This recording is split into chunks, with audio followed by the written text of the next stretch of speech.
Hello everyone, and welcome back to another exciting episode of Josh Talks to You, just for painting problems and all these other things. In regards to Warhammer 40k, the army that I'm building, ever since I started painting Warhammer miniatures from March, has been the Salamanders.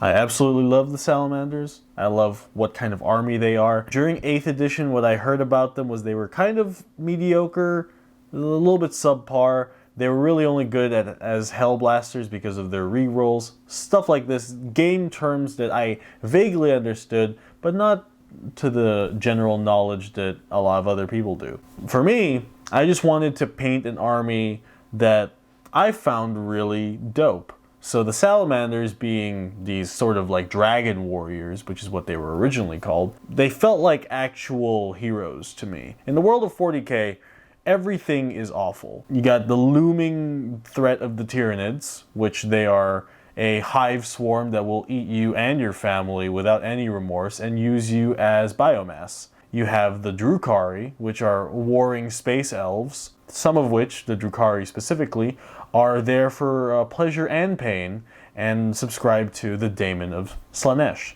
Other things, how humanity is basically an authoritarian dictatorship run by a Bone Lord, which is what we call the Emperor. It's a very bleak future, and that's probably why it's really fun to imagine it as this super high fantasy, gothic fantasy arena, because essentially everything in 40k is designed to kill you. The Space Marines are ridiculous in how they are built. The Tyranids are ridiculous in how they build themselves. The Orcs are hilarious in how they make everything buildable. And Chaos is just one big orgy, and that's fine. With all of this in mind, and how grim dark the future is, I like Space Marines. I think I've made that pretty clear. I like any sort of futuristic super soldier project. I like Power Rangers, which is probably where this all stems from. I like Power Rangers. I like Master Chief. I like the Marines from StarCraft 2, which is, based on Space Marines. I like how over-the-top Space Marines are. They are insane.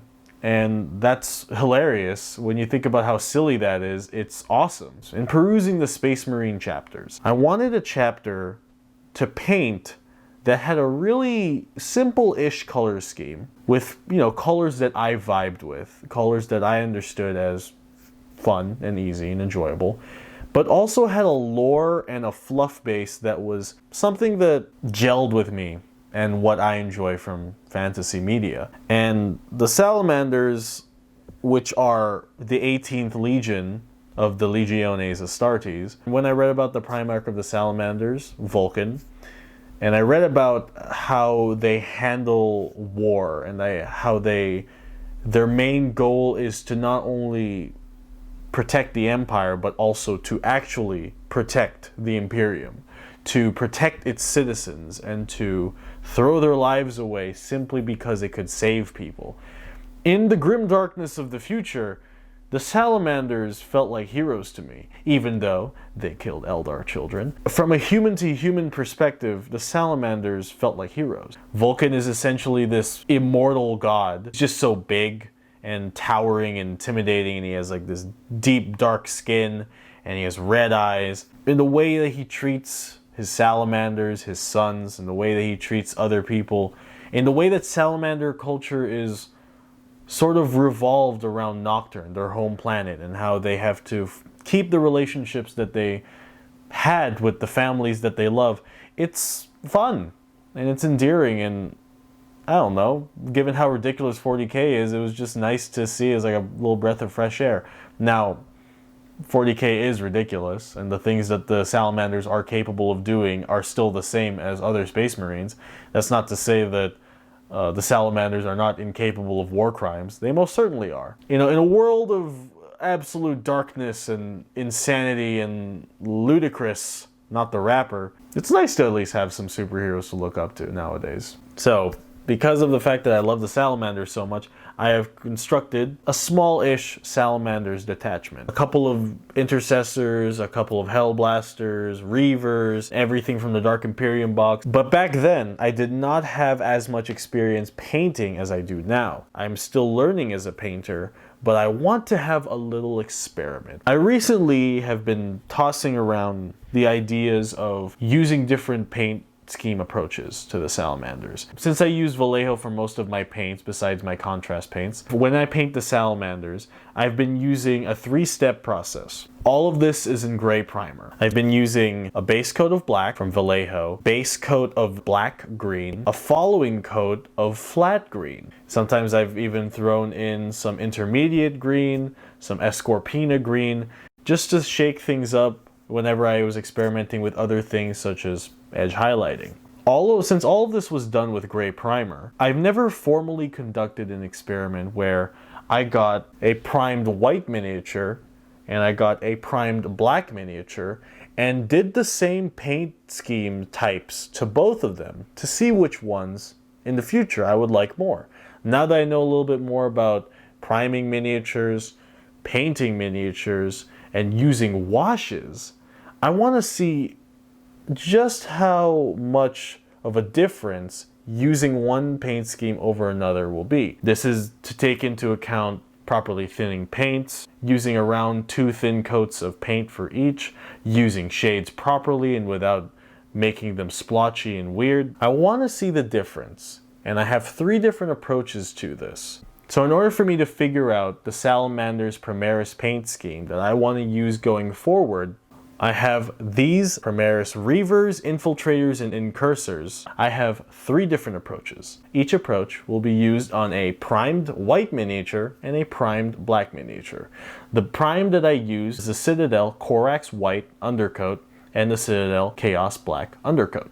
The first approach that I'm going to try to use is to base coat over the undercoat Vallejo Black Green and then use a second coat of Vallejo Flat Green, and then cover it all with Nuln Oil wash to see what happens. The second approach I want to use is to use 2 base coats of Vallejo Flat Green and then put a shade of Nuln Oil wash, going from whatever undercoat straight into the flat green. The third approach I want to use is to use what I usually do, is the 1-to-1 mixture of black green and flat green and then a Nuln Oil wash and see how it turns out on the undercoats. I want to see if there's a difference between approach number 3 and approach number 1 or 2. And if I find something I like, that will be what I'm going to go with moving forward.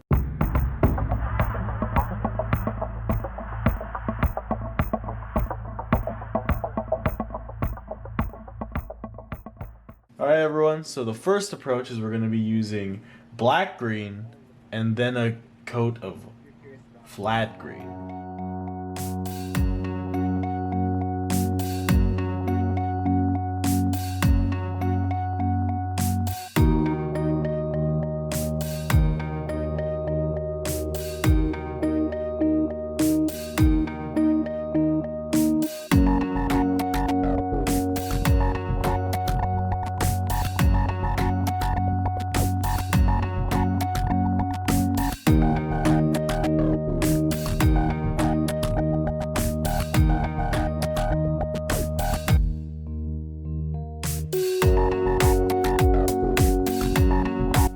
So are you guys able to tell which one is which? Interesting, right? Interesting. Hell yeah, it's time for the Nuln Oil. Do you see that, babies? The Nuln Oil.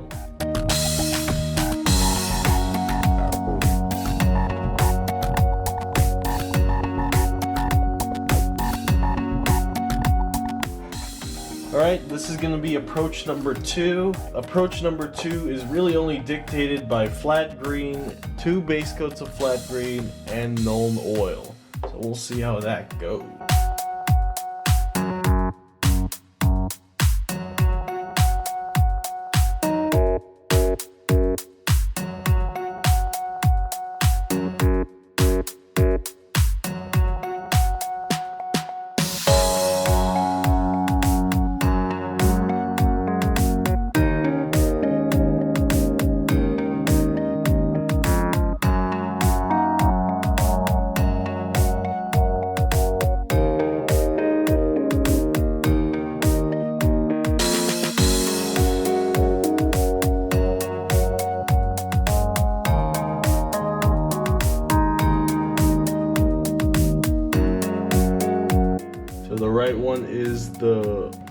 Corax white primer, and the left one is the Chaos black primer. And lastly, we're just going to be using a 1-to-1 ratio of flat green and black green.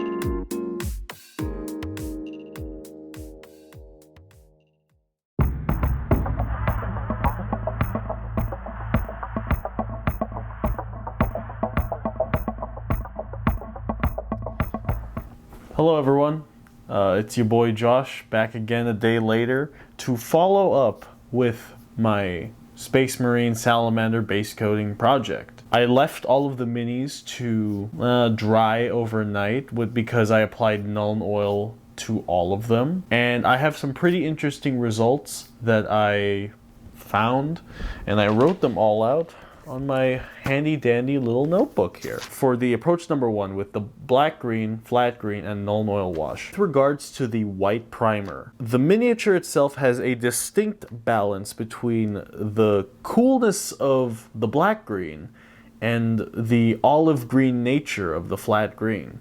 The salamanders themselves aren't necessarily close to Dark Angel's colors, but they're also not close to the Raptors, which is another Space Marine chapter. The Raptors themselves have a very militaristic green color, but that's not what the Salamanders have. It's very distinct. It seems like an easier miniature paint base to build from if I were going to add more highlights, if I were going to add browns and reds and yellows and blues. The green will play nicely with all of the other colors. However, that's pretty much expected. It's a pretty nice balance with the white undercoat and the cool balance between the black green and the flat green. With the black primer for approach number 1, it is understandably a very darker hue in comparison to the white primer version, and it's accentuated the dark undercoat. The Nuln Oil really adds to an even darker tone, but it really helps with the grimdark aesthetic. Approach number 2 was also pretty interesting.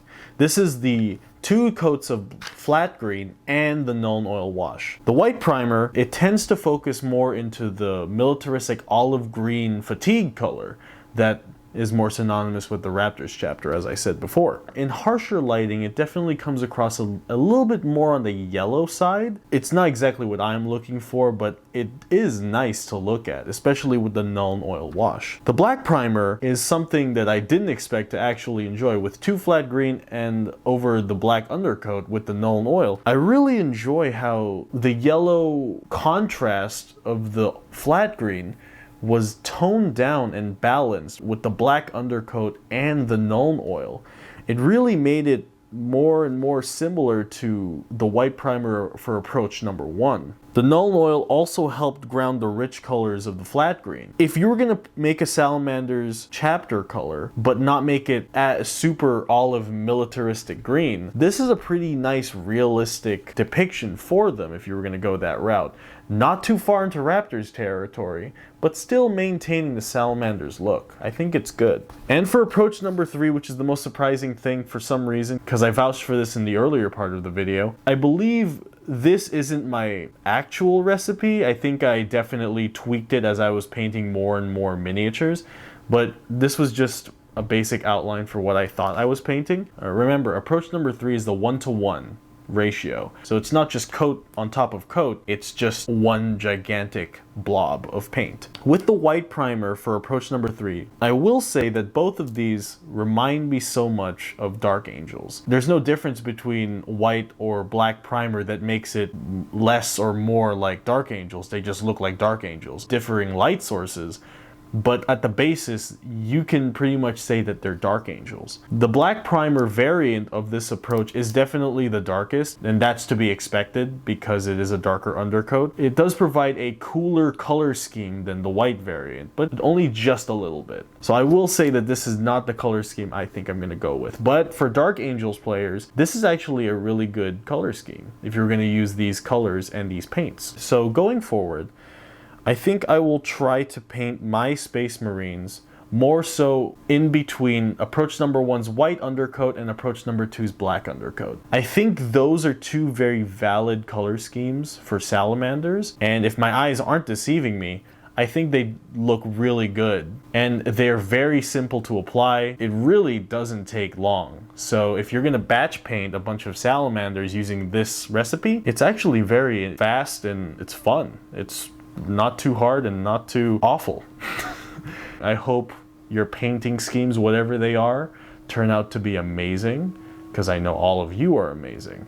And thank you guys for watching me talk about Salamanders, because I really like the Salamanders. And more videos to come if you choose so. I will try to come up with more and more topics. Thanks for watching, and I hope you guys have a good rest of your day. Peace.